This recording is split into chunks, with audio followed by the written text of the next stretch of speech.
రూపాలలో అవి కొనసాగుతూనే ఉన్నాయి. దానికి సంబంధించిన కృషి ఇంకా మిగిలే ఉంది. ఆ రకంగా అమిత్ షా చెప్పినట్టు సంపూర్ణ తెలంగాణ సాధన అనే లక్ష్యం ఇంకా మిగిలే ఉంది. ఇవాళ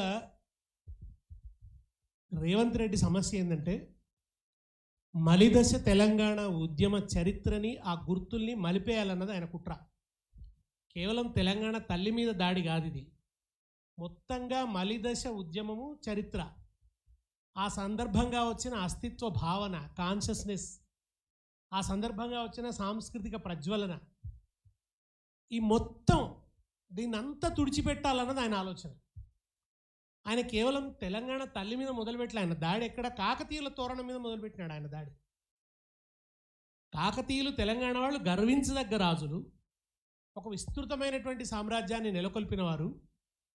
నిజానికి మనకు కోస్తా ప్రాంతం నుంచి అంత పెద్ద రాజవంశాలు ఏం రాలేదు. పెద్ద రాజవంశాలన్నీ తెలంగాణ నుంచే వచ్చినాయి. రాయలసీమ నుంచి హంపి, కంపి వంటివి ఉన్నాయని అవి కూడా కాకతీయ సామ్రాజ్యంతో సరిపోలేదటి సామ్రాజ్యాలు కావు. అటువంటి ఒక సువిశాలమైన సామ్రాజ్యం కాకతీయ సామ్రాజ్యం.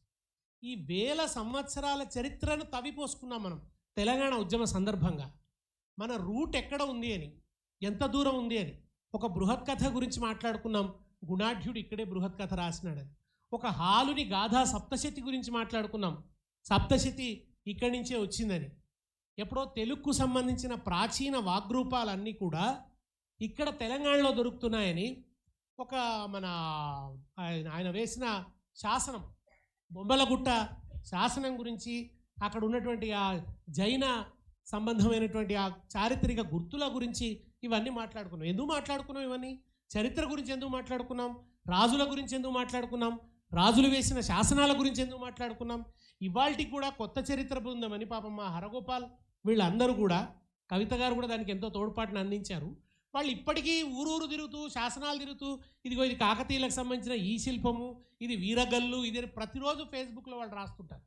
ఎందుకు ఇంకా మనం తవ్విపోసుకుంటున్నాం అంటే చరిత్ర యొక్క స్పృహ. మనం చరిత్ర స్పృహను కోల్పోయాము. మనకు ఒక ఉమ్మడి చరిత్ర ఉంది, వైభవోజ్వలమైనటువంటి చరిత్ర ఉంది. ఆ చరిత్ర మనకుందనే స్పృహనే మనకు లేకుండా చేయబడ్డది. దుర్మార్గం తెలంగాణ అన్న పేరే నిషేధించబడ్డది కదా.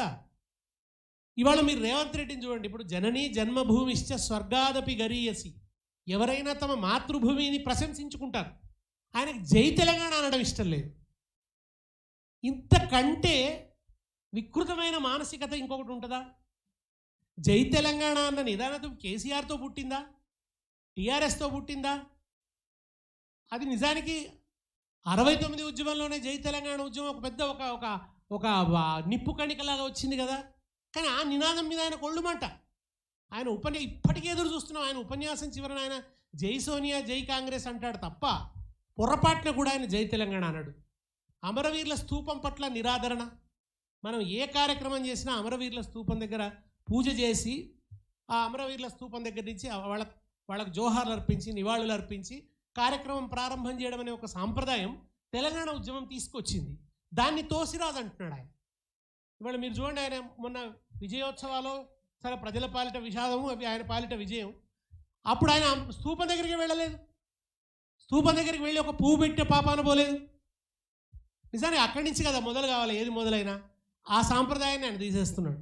చార్మినార్ మీద దాడి, చార్మినార్ కూడా రాచరిక చిహ్నం అంటాడు. అసలు ఏది రాచరిక చిహ్నం కాదు, ఆ చర్చ చేయవలసి వచ్చింది. నెహ్రూ గారు సారనాథ్ నుంచి అశోక చక్రాన్ని గుర్తుగా తీసుకొని భారతదేశ పతాకంలో ఉంచినారు. అది రాచరిక చిహ్నం కాదా? ఇవాళ ఇంత ద్రవిడ ఉద్యమం, పెరియార్ ఉద్యమం జరిగింది, నాస్తికత అక్కడ బలంగా వేళ్ళూనుకున్నది. అక్కడ ఆండాల్ తల్లి దేవాలయానికి సంబంధించిన గోపురం తమిళనాడు యొక్క రాజముద్రలో ఉంటుంది.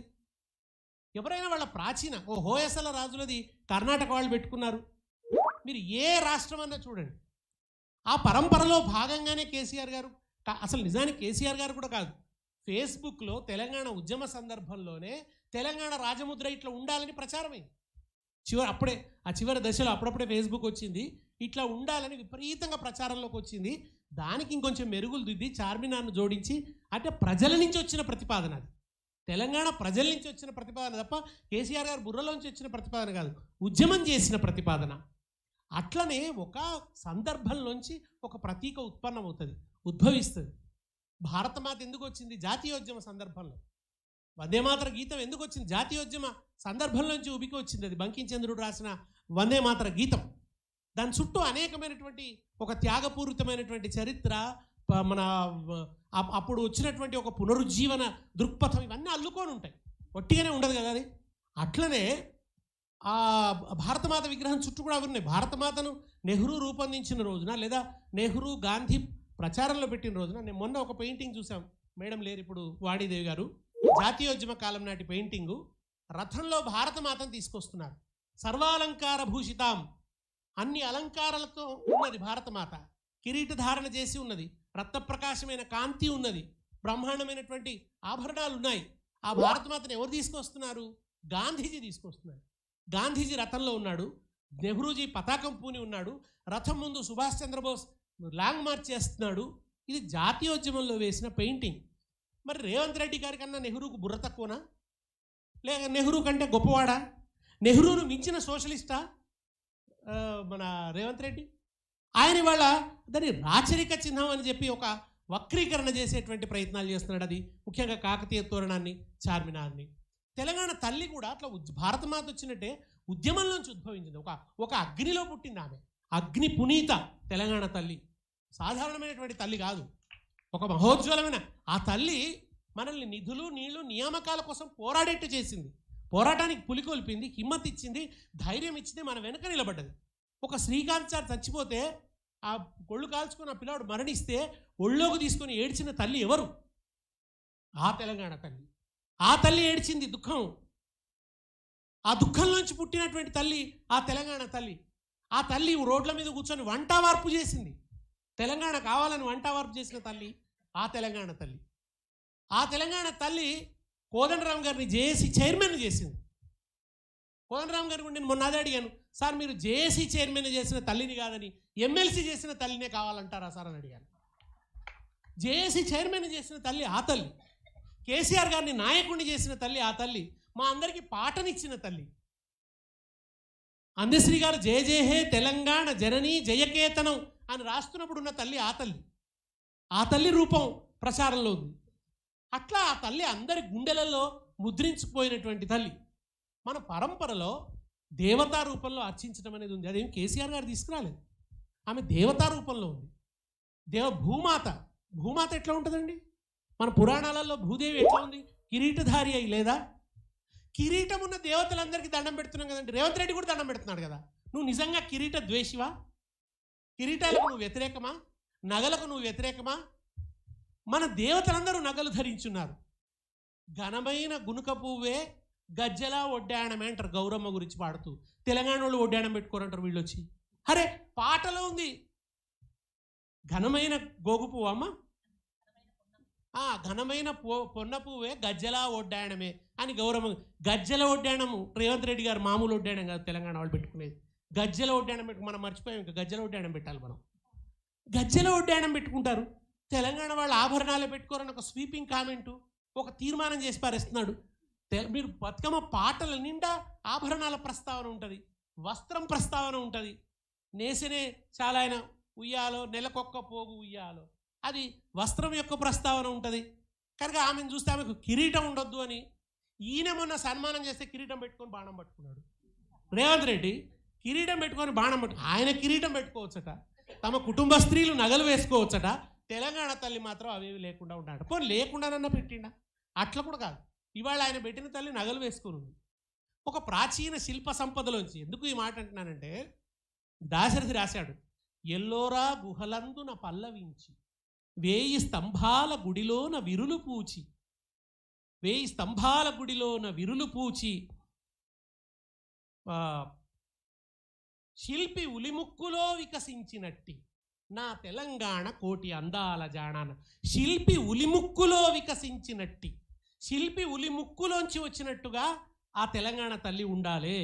పొద్దు పొద్దున అందాల కోటి వెలుగుల బంగారు కొండ కింద పరుచుకొన్నట్టి సరస్సు లోపల వసించి, పొద్దు పొద్దున అందాల పూలు పూయు నా తెలంగాణ తల్లి కంజాతవల్లి అన్నాడు ఆయన. శిల్పి ఉలిముక్కులో వికసించినట్టి మన దేవతల రూపాలన్నీ మనం ప్రాచీన శిల్పాల నుంచే తీసుకున్నాం. మనకు ఆధారం ఏమిటి?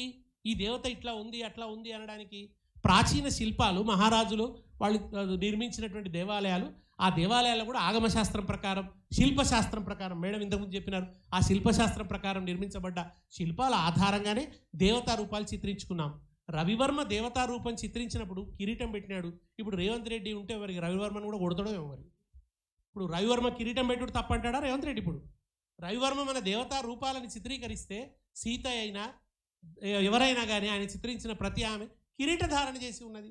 ఆయన సృష్టించిన లక్ష్మీదేవే ఇవాళ ప్రచారంలో ఉన్నది. మనం చూస్తున్న క్యాలెండర్ అంతా రవివర్మ, సరస్వతీదేవి, రవివర్మ, ఆ తల్లుల ప్రతిరూపంగానే ఆమె కూడా ఉన్నది. మీరు వేములవాడ పోండి, బద్దిపోచమ్మ కిరీటం లేదా? బహుజనుల దేవతలే నేను మాట్లాడేది. బద్దిపోచమ్మకు కిరీటం లేదా? కొండపోచమ్మకు కిరీటం లేదా? గండి మైసమ్మకు కిరీటం లేదా? వీళ్ళందరూ కిరీటధారులయ్యే ఉన్నారు కదా. ఒక్క తెలంగాణ తల్లికి కిరీటం ఉండొద్దట. తెలంగాణ తల్లి కిరీటం ఉండొద్దని ఒక వికృత వాదన, కుతర్కం. ఎందుకు నిజంగా కూడా తెలంగాణ తల్లి సామాజిక వేదిక మీదకి వచ్చిందంటే, మనకు సాహిత్యం అంతా కూడా ప్రచారంలో ఉన్న సాహిత్యం, దాన్ని ఏమంటాం, మన ఎక్కువ ప్రాధాన్యత ఇచ్చిన సాహిత్యం అంతా కూడా ఆంధ్ర ప్రశస్తి. మనం ఇదివరకు పుస్తకాలలో చదువుకున్నదంతా కూడా అమరావతి పట్టణములో బౌద్ధులు విశ్వవిద్యాలయములు స్థాపించునాడు, గోదావరి పావనోదార వాహ్పూరమ్ము మాదన్ననాడు అని విశ్వనాథ పద్యాలు, రాయప్రోలు సుబ్బారావు పద్యాలు, ఇవి మాత్రమే ప్రచారంలో ఉండేవి. ఆంధ్ర ప్రశస్తి. నిజంగా కూడా ఆంధ్రమాత అన్న ప్రస్తావన ఎక్కువగా ఉండేది మన ఆంధ్రోద్యమం జరుగుతున్నప్పుడు. మీరు మాయాబజార్ సినిమా చూస్తే గోంగూర పచ్చడి, అహో ఆంధ్రమాత గోంగూర పచ్చడి అంటాడు ఎస్వి రంగారావు. ఆంధ్రమాత అన్న ప్రస్తావన ఎక్కువ ఉండేది. మనం తెలంగాణ తల్లి అనే భావనను తీసుకొస్తే అప్పుడు వాళ్ళంతా ఉన్నారంటే తెలంగాణ తల్లి భావన ఎక్కడదండి, కొత్తగా సృష్టిస్తున్నారన్నారు. 40లోనే ఆ భావన ఉంది. మీరందరూ ఆంధ్ర ప్రశస్తి గురించి రాస్తున్నప్పుడు తెలంగాణ చారిత్రక ప్రశస్తిని రాసినవాడు దాశరథి. దాశరథి అద్భుతంగా ఆయన సాహిత్యంలో రాశాడు.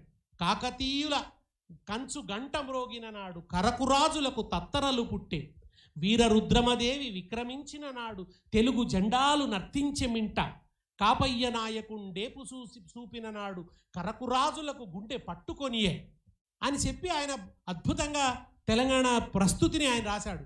నాడును నేడును తెలంగాణ మోడలేదు, శ్రావణాభ్రమటుల గంభీర గర్జాట్టహాసమ అలర పోచున్నది పథాన అని రాశాడు. ఇవాళ కూడా నేను చెప్తున్నా, తెలంగాణ ఓడిపోదు. రేవంత్ రెడ్డి, దాశరథి చెప్పినట్టు తెలంగాణ ఓడిపోదు. నువ్వు ఓడించలేవు తెలంగాణను, దాని చారిత్రక స్పృహని నువ్వు తీసేయలేవు.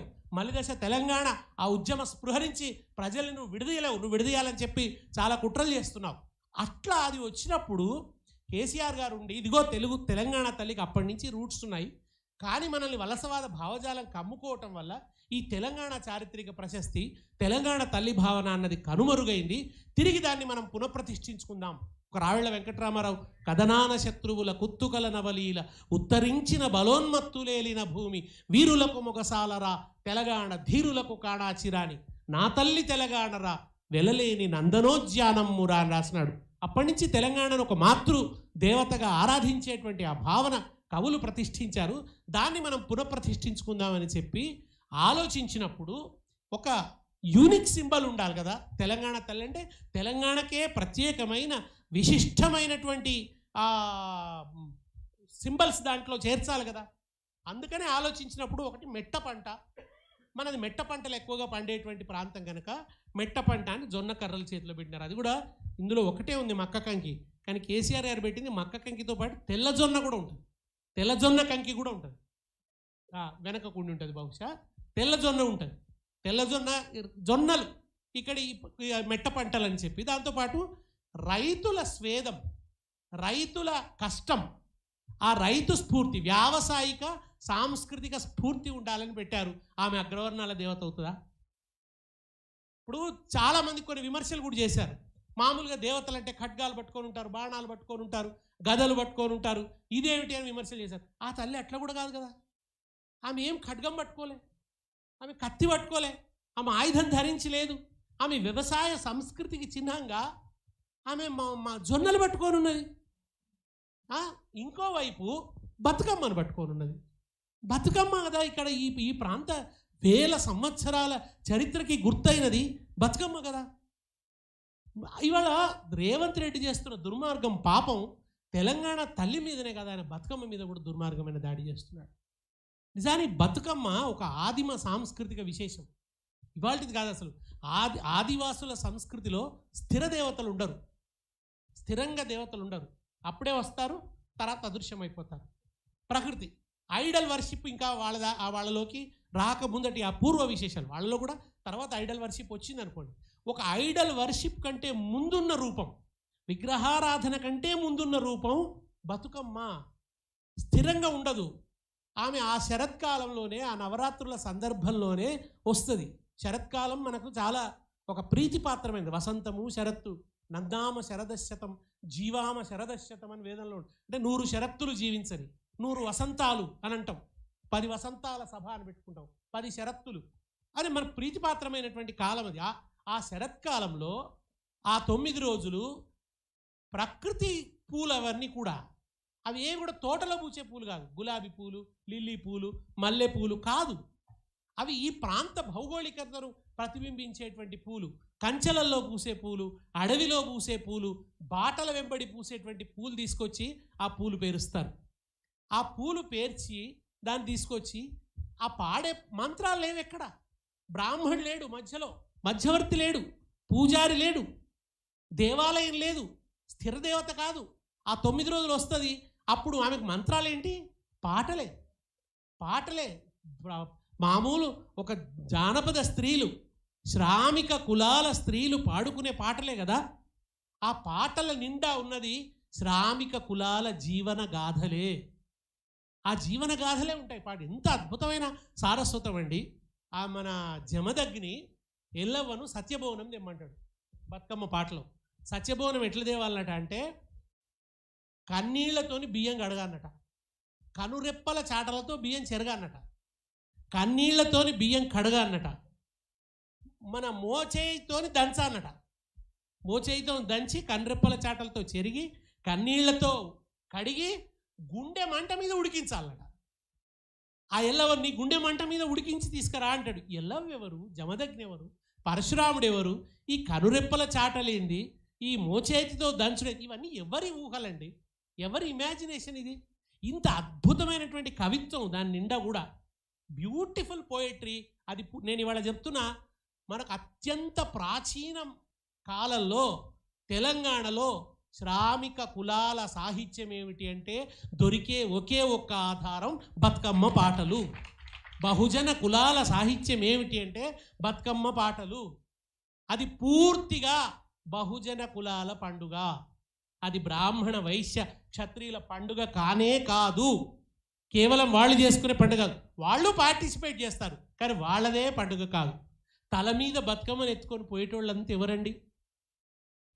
నిజానికి అగ్రవర్ణాల వాళ్ళు చాలామంది తల మీద పెట్టి కొంతమంది మొయ్యరు. కొన్ని కులాలలో వాళ్ళు మొయ్యరు.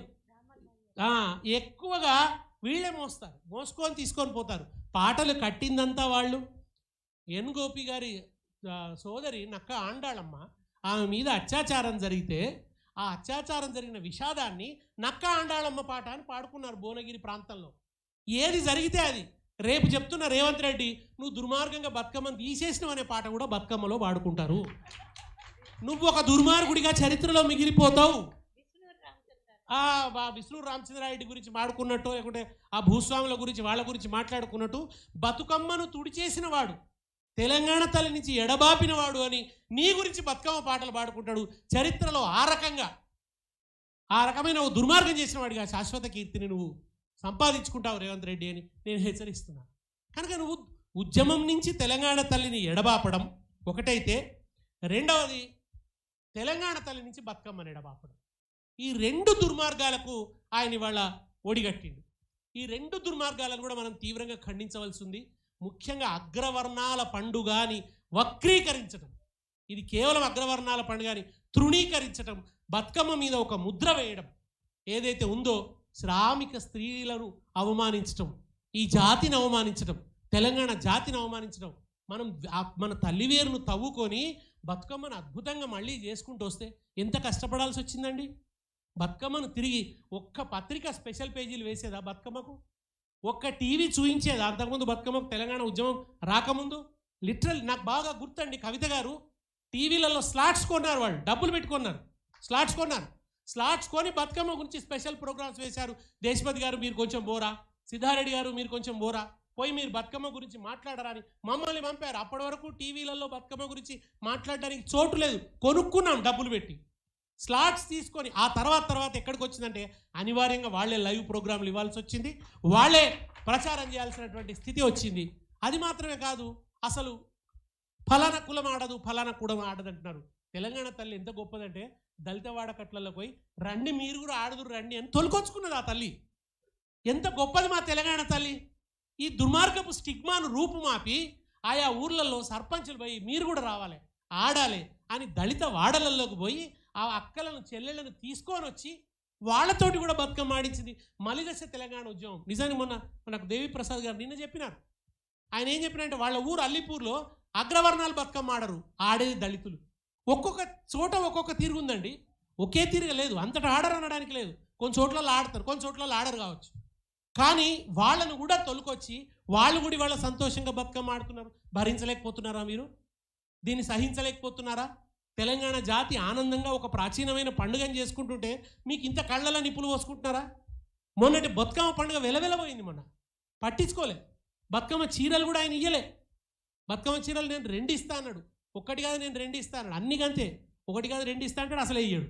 ఇదే ఆయన రివాజు. ఆ బతుకమ్మ చీరలు ఇవ్వలే, కావాలని ఒక తృణీకారం, బతుకమ్మ పండుగ పట్ల ఒక అవమానకరమైన దృక్పథాన్ని ఆయన ఇవాళ ప్రదర్శిస్తున్నాడు. అది ఇవాళ దళితులను కూడా తీసుకొచ్చి బతుకమ్మ ఆడే మలిదశ ఇవాళ మీకు వంగపల్లి నుంచి వాషింగ్టన్ దాకా ఆడుతున్నారు బతుకమ్మ. అక్కడ దాకా పోయింది, వాషింగ్టన్కు పోయింది, బహ్రెయిన్లో బతుకమ్మ, కువైట్లో బతుకమ్మ, ప్రపంచం నలుమూలల్లో బతుకమ్మ ఆడే పరిస్థితి వచ్చింది కదా. మన అందరి కృషి, ముఖ్యంగా అగ్రభాగాన కవిత గారు నిలబడ్డారు. ఆమె దేశాలకు వెళ్ళి మా కళాకారులు, మా తేలి విజయ్ వై దుబాయ్లో బతుకమ్మ పాట పాడిందంటే కారణం ఎవరండి? అసలు మా తెలంగాణ కళాకారులను బతుకమ్మ పేరు మీద విదేశాలకు పిలవడం మొదలైంది. ఎన్నడూ అమెరికా చూడని వాళ్ళు అమెరికా చూసిండ్రు. ఏది మా మట్టి బిడ్డలు, మా తెలంగాణ మట్టి బిడ్డలు వీళ్ళెన్నడూ అమెరికాలు పోయే అవకాశం వచ్చేది కాదు. తెలంగాణ ఉద్యమం పుణ్యమా అని, తెలంగాణ ఉద్యమంలో బతుకమ్మకు వచ్చిన ప్రాశస్త్యం పుణ్యమా అని ఎన్ఆర్ఐలు బతుకమ్మ పండుగలు చేసుకొని ఇక్కడి నుంచి కళాకారులను పిలుచుకున్నారు. ఇంత అద్భుతమైన పరివర్తన తెచ్చినాం కదా. ఇంకేమంటారు ఇప్పుడు? బతుకమ్మలో డీజేలు వచ్చినాయి, అవి వచ్చినాయి, ఇవి వచ్చినాయి అని. ప్రతి టీవీ బతుకమ్మకు కొత్త పాటలు చేయలేదా అండి? ఇదే V6 బతుకమ్మకు కొత్త పాటలు చేసే సాంప్రదాయాన్ని మొదలుపెట్టింది V6ఏ కదా. మొట్టమొదటి ఆమె పాటనే, టెలివిజన్ పాటనే మొట్టమొదటి చేసి అన్ని టీవీలు బతుకమ్మకు పాటలు చేయడం మొదలుపెట్టినాయి కదా. ఇవాళ బతుకమ్మ వచ్చిందంటే ఎన్ని పాటలు వస్తున్నాయి? సరే, ఎవరన్నా ఎన్ఆర్ఐస్ వాళ్ళకు ఒరిజినల్ పాట రాకపోతే టీవీలో వచ్చిన పాట పెట్టుకొని ఆడుకున్నారు.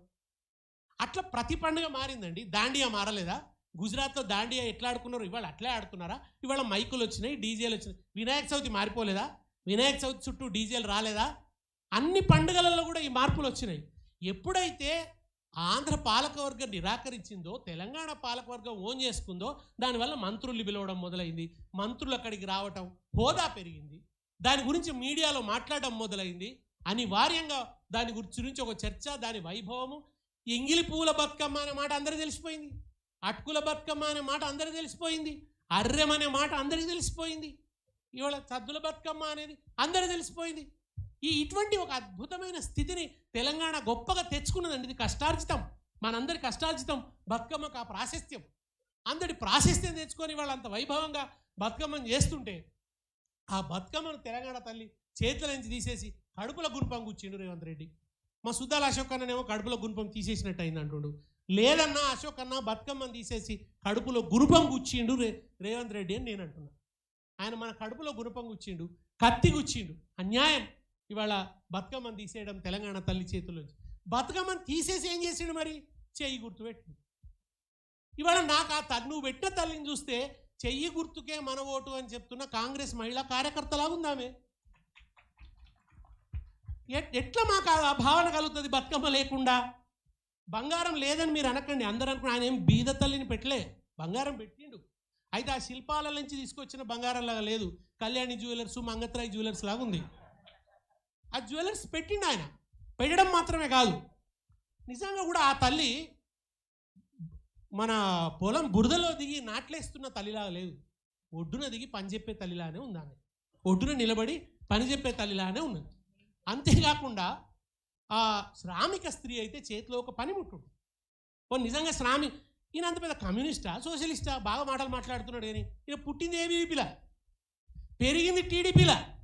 మనందరం తెలంగాణ తల్లిని నెత్తికెత్తుకున్న రోజు ఈయన తెలుగు తల్లిని నెత్తికెత్తుకున్నాడు. తెలుగు తల్లి మీద కూడా మనది ద్వేషం కాదు, తెలుగు తల్లిని తెలంగాణ రాష్ట్రం ఏర్పడాలనే ఆకాంక్షకు విరుద్ధంగా నిలబెట్టడం వల్ల కాదన్నాం. నాకు ఒకసారి జొనవిత్తుల గారు అడిగారు TV9లో, సరే రాష్ట్రం ఏర్పడుతుందండి, ఏర్పడిన తర్వాత అయినా తెలుగు తల్లిని పెట్టుకుంటారా అని అడిగిండు ఆయన. అప్పుడు అందరి భాష తెలుగే కదా, మీ రాష్ట్రం మీకు ఏర్పడుతుంది, అప్పుడైనా మీరు తెలుగు తల్లిని ఆరాధిస్తారు అంటే నేనేం చెప్పినా అంటే, తెలుగు తల్లి ప్రతీక ఇప్పుడు సమైక్యవాద ప్రతీకలాగా ఉంది కనుక మేము సమైక్యవాదాన్ని ఆమోదించం కనుక ఆ ప్రతీక నిరాకరించవలసి వచ్చింది. మా రాష్ట్రం వచ్చిన తర్వాత తెలుగు తల్లి న్యూట్రల్ అయిపోతుంది. న్యూట్రల్ అప్పుడు ఆమె సమైక్యవాద ప్రతీక కాదు. మా తెలంగాణ తల్లి ఉంటుంది, ఇష్టం ఉంటే పూజిస్తాం, ఎట్లయితే అట్లా, లేకుంటే ఒక తెలంగాణ తల్లినే పూజించుకుంటాం, ప్రత్యేకంగా దాన్ని మాకు వ్యతిరేకించాల్సిన అవసరం ఏమి ఉండదు అని చెప్పినాం. అంటే అప్పుడు న్యూట్రల్ అయిపోతుంది కదా, దాని పట్ల మనకేదో భాషత మేము భౌగోళిక మాతలే ఎక్కువ, భూమాతనే ఎక్కువ, భారతమాత అన్నట్టుగా అని చెప్పినాం. అది అట్లా ఒక పెద్ద శ్రమపడి పెద్ద యుద్ధం చేసి ఒక తుఫానుకి ఎదురొడ్డి పెట్టుకున్నటువంటి తల్లి ఆమె. ఇవాళ ఇంతకుముందు మంచిగా అన్నాడు మన చారాన్ అన్నది, నాకు బాగా అనిపించింది. విసిరిన పిండిలో ఎవరన్నా గీతలు గీస్తారు. రేవంత్ రెడ్డికి సిద్ధాన్నం ముందట పెట్టింది, మృష్టాన్నం తింటున్నాడు ఆయన. కానీ మనం ఆ బువ్వ కోసం పోరాడినాం. ఇప్పుడు నిప్పు కనుగొన్న రోజు వాడి అద్భుతమైందో ఆది మానవుడికి తెలుసు. ఇవాళ మనకు నిప్పు గీక్తుంటే పెద్ద ఏమనిపించదు, ఏముంది ఇలా మామూలు అనుకుంటాం. చక్రం కనుగొన్ననాడు తెలుసు. అట్లా మనం తెలంగాణ తల్లిని కనుగొన్నాం. ఇవాళ ఈయన వచ్చి ఇది బాగలేదు, నువ్వెవరు బాగలేదు అనడానికి, నువ్వే బాగలేవు అన్నాడు. తెలంగాణ తల్లి పుట్టినప్పుడు నువ్వు బాగలేవు, నువ్వు ఎక్కడున్నావు, అసలు నువ్వు ఏం చేస్తున్నావు, నువ్వు ఎవరి పాదసేవలో ఉన్నావు, తెలంగాణ రాకుండా గోతులు తవ్వుతున్నావు, తెలంగాణకు వ్యతిరేకంగా ఆంధ్ర వాళ్ళు రాజీనామాలు చేస్తుంటే తెలుగుదేశం ఆఫీస్ కేంద్రంగానే కుట్ర సాగితే అందులో నువ్వు భాగస్వామివి. వచ్చిన తెలంగాణలో మొన్న ఆయన అంటున్నాడు, కేటీఆర్కి ఇట్లా చెప్పాలి, రేవంత్కి ఇట్లా చెప్పాలి, కేసీఆర్ నువ్వు ఇది చెప్పు అది చెప్పు, ఇట్లా వాళ్ళకి మంచిగా ఉండు నేర్పంటే నీకు బ్యాగులు తీసుకొని పోమని ఎవరు చెప్పారు? నీకు అదెవరు నేర్పారు మరి? కనుక ఆయన కొత్తగా ఏర్పడ్డ ప్రభుత్వాన్ని, ప్రతిపక్షం ఎట్లా నడుచుకోవాలో చెప్తున్నాడు ఆయన, గట్లనే నడుచుకోవాలన్నా? కొత్తగా ఏర్పడ్డ ప్రభుత్వాన్ని పడగొట్టడానికి బ్యాగులు పట్టుకొని పోవనా? ఇది కదా నీ గత చరిత్ర. నువ్వు అసలు ఈ పరిణామాలతో దేంతో సంబంధం లేదు. అప్పుడు కూడా సమైక్యవాదుల వైపు నుంచి వచ్చినటువంటి వాదనలే ఇవన్నీ. మనం తెలంగాణ తల్లిని పెడుతున్నప్పుడు ఇది కావాలని ఇట్లా అని అట్లని, వాళ్ళ పోలికలు ఉన్నాయని వీళ్ళ పోలికలు ఉన్నాయని, ఇదంతా కుట్రపూరితంగా అప్పుడు ఎవరు తీసుకొచ్చారు? సమైక్యవాద మీడియా తీసుకొచ్చింది. సమైక్యవాద మీడియా కొన్ని పత్రికలు కొంతమంది తెలంగాణ వాళ్ళనే ముద్దట పెట్టి కుట్ర నడిపించేవి. తెలంగాణ రావద్దు, మళ్ళీ ఆ పత్రిక తెలంగాణకు మద్దతు ఇస్తున్నట్టు ఉండాలి, అందుకోసం కొంతమంది తెలంగాణ వాళ్ళని ముందర పెట్టి తెలంగాణ ఉద్యమం మీద దాడి చేసేది.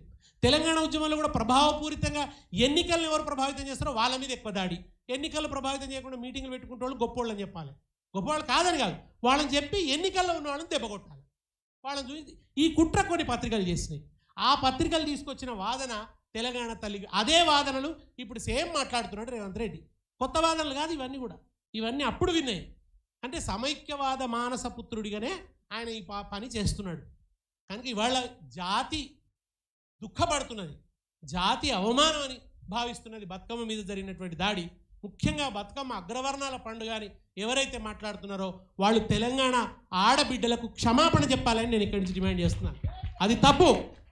అన్ని ప్రాంతాలలో తెలంగాణ పండుగ ఉంది. క్రమక్రమంలో కొన్ని అసలు నిజంగా చిన్నపిల్లల బతుకమ్మ ఉండేది, బతుకమ్మ కంటే ముందు పిల్లల బతుకమ్మ ఉండేది. బొడ్డెమ్మ తర్వాత పిల్లల బతుకమ్మ అయినాక పెద్దల బతుకమ్మ. పిల్లల బతుకమ్మ రాను పోయింది. అంటే ఇట్లా అందుకనే ఈ బతుకమ్మను కాపాడుకునేటందుకు ఇంత ఆరాట పడ్డం.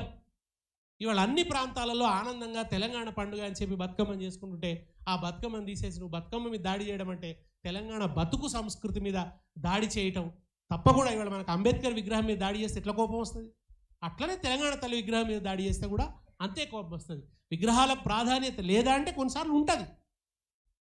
కొంతమంది మిత్రులు మాట్లాడుతున్నారు విగ్రహాలు ఏమిటి, మేము విగ్రహాలకు వ్యతిరేకమని. మరి మనకు అంబేద్కర్ విగ్రహం మీద దాడి చేసినప్పుడు కోపం వస్తుంది కదా, తప్పనిపిస్తుంది కదా. అంటే అవతల వాళ్ళ ఏదో ఉన్న ఆ దుర్మార్గ భావజాలం మీద మన కోపం. వాళ్ళు అంబేద్కర్ మీద దాడి చేస్తున్నారంటే వాళ్ళలో అగ్రవర్ణ దురహంకారం ఉంది. ఆ దురహంకారానికి గుర్తు కనుక ఆ విగ్రహం మీద జరిగిన దాడిని మనం ఖండిస్తాం, ఆ దురహంకారాన్ని ఖండిస్తాం. ఇవాళ కూడా జరుగుతున్నది ఏంటంటే మలిదశ తెలంగాణ ఉద్యమం మీద మలిదశ ఉద్యమానికి వెన్నుపోటు పొడిచిన ద్రోహి చేస్తున్న దాడిగా చూస్తున్నా నేను దీన్ని. కనుక ఈ దాడిని వ్యతిరేకించవలసిన అవసరం ఉంది. ఈ దాడిని వ్యతిరేకిద్దాం. తెలంగాణ తల్లి ఎట్లయితే ఉద్యమంలో పుట్టిందో ఒక అగ్ని, ఉద్యమం నుంచి తెలంగాణ తల్లిని విడదీయొద్దు, ఇది నా డిమాండ్. తెలంగాణ ఉద్యమంలో ఏ తల్లి వచ్చిందో ఆ తల్లే ఉండాలి, తెలంగాణ తల్లి నుంచి బతుకమ్మను విడదీయొద్దు. ఈ రెండు అవిభాజ్యం. బతుకమ్మ మా జీవితంలో అవిభాజ్యం, తెలంగాణ తల్లి చేతిలో కూడా బతుకమ్మ అవిభాజ్యం. నమస్కారం.